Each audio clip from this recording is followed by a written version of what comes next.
Hello and welcome to Main Street Matters by Heart on Main Street, the podcast that looks for signs for your success. I am your host, Patrick Keiser.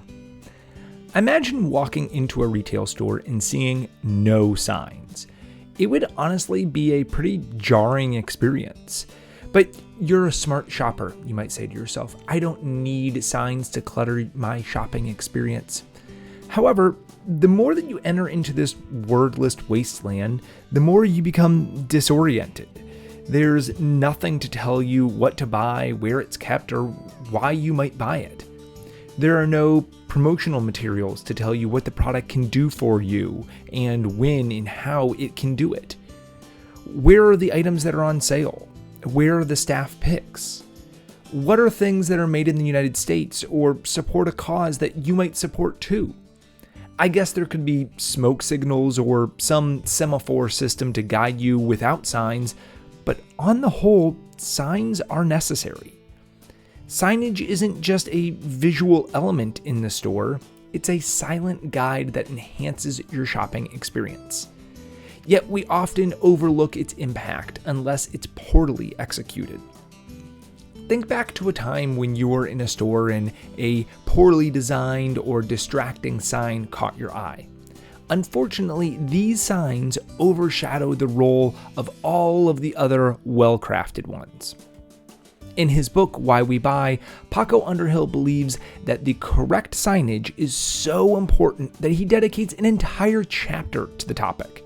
If you haven't already guessed it, in today's episode, we're going to be talking about how retailers can effectively use signage to improve a shopper's experience. So do this, don't do that. Can't you read the sign? It's book club time. For the first lesson on signage, I want to go back to our first lesson we had from this book. The store experience starts outside. I've seen many retailers try to establish rules by placing signs on the doors.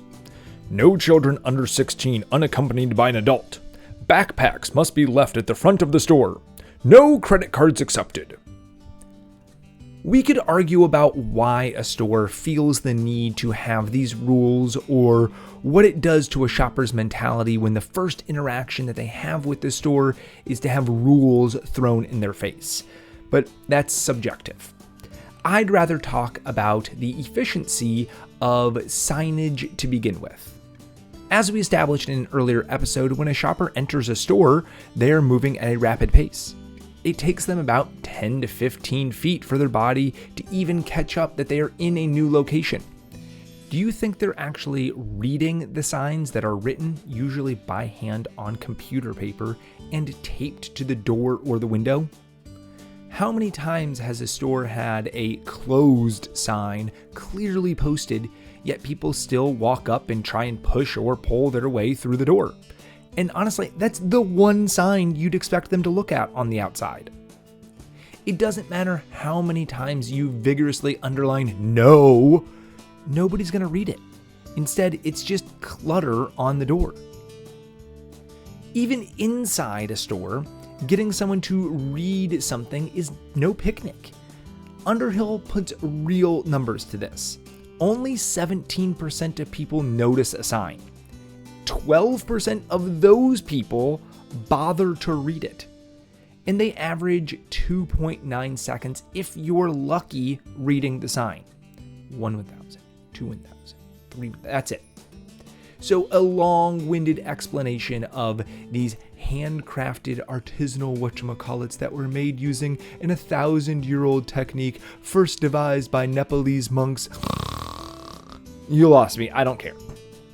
Signs serve a purpose. They tell you what to buy, where it's kept, and why to buy it. They tell you what it can do for you and how it can do it. Signs should have a clear and logical fashion to them. Catch attention, and then a beginning, middle, and end. Deliver information in a way that people can absorb it, a layer at a time. If you don't get their attention, nothing else matters. If you don't communicate the message, the shopper is confused. Putting up a sign is not just about finding an empty space and plastering a message. It's about knowing what message to put at each point within the store in order to ensure that it resonates with the shopper. If there's an area that they will be walking through quickly, then something short, punchy, and to the point will be the only thing that registers. In an area where customers are browsing, you can go a little bit more into detail. An area where the shopper is comparing similar product types might be a great opportunity to provide information to guide their purchase or even suggest something else entirely that is a complementary item. Check out our jewelry section to find a piece that goes well with your new dress. Many retail stores are naturally set up by categories: kitchen, gifts, bath, home decor, kids, women's, men's. These categories are natural fits for simple, one-word signs that allow shoppers to see at an instantaneous glance what section of the store they're looking for. A simple guide to bring the customer to their desired products. They won't need to feel embarrassed when they're asking where they might find the decorative servingware. They can just look up and find it easily.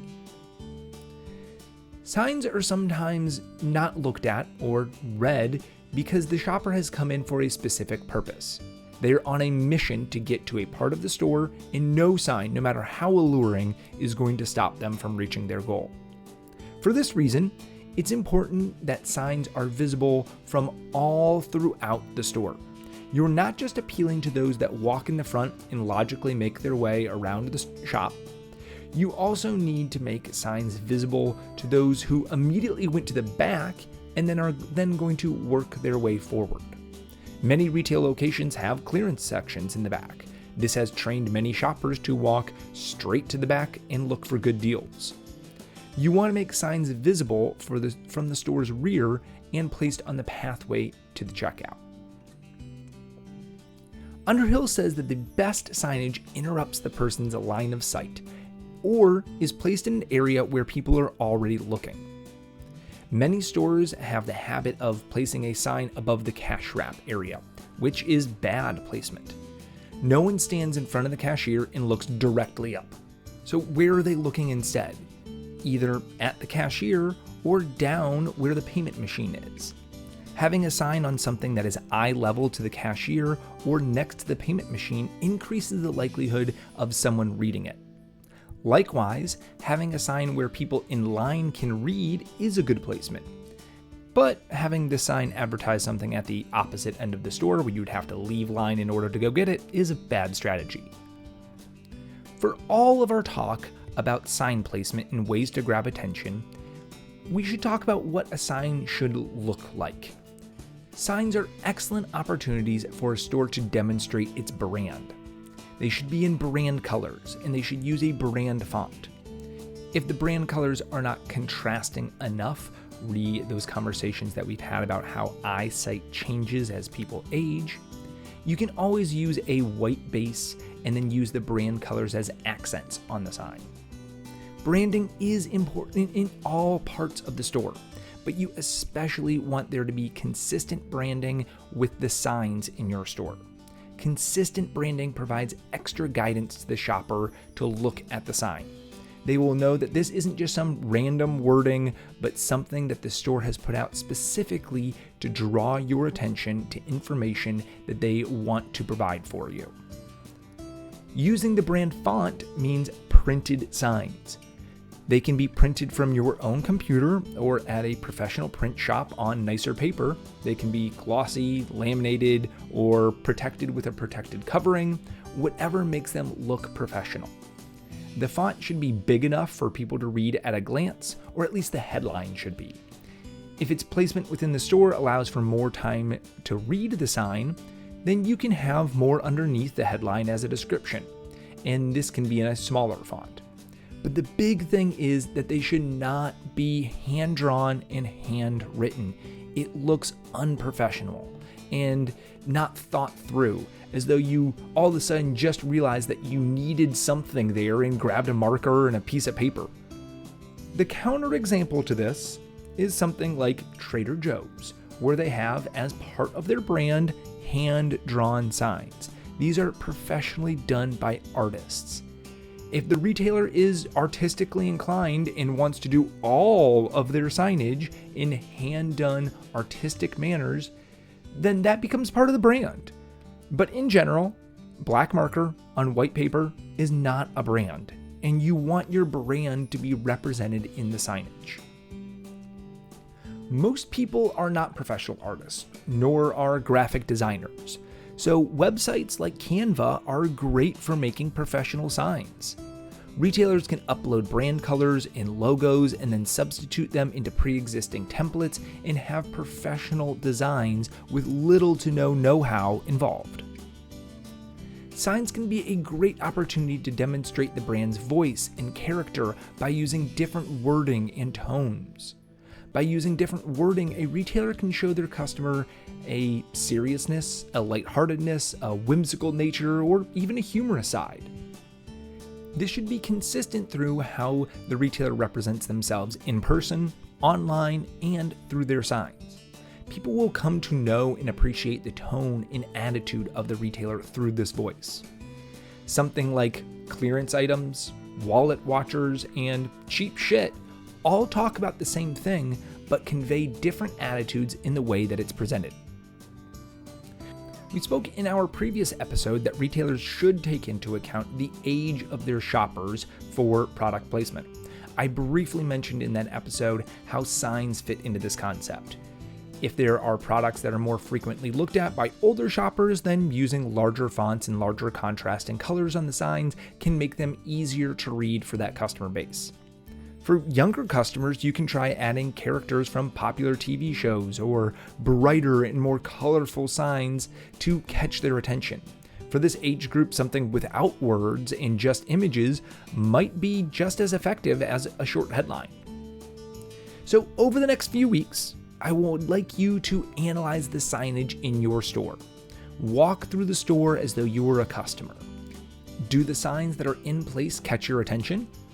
Does the length and message fit how a customer would be interacting with the store at that time? Are they presented to the customer in a way that naturally catches their eyesight based on what they're looking at? Do they tell you what to buy, where it's kept, and why to buy it? Do they tell you what it can do for you and when and how it can do it?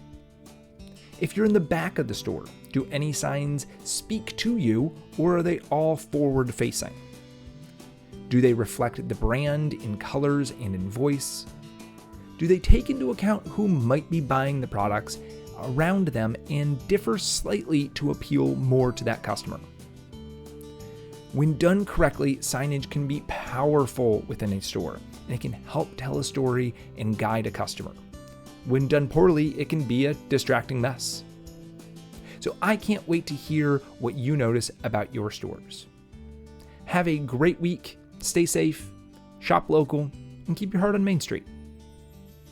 This episode was written, produced, researched, and edited by me, Patrick Keiser, with a very special thanks to Paco Underhill and his seminal book, Why We Buy, on bookshelves now. For more information about Heart on Main Street, you can visit www.heartonmainstreet.org or reach out to us at contact@heartonmainstreet.org. Thanks. Bye.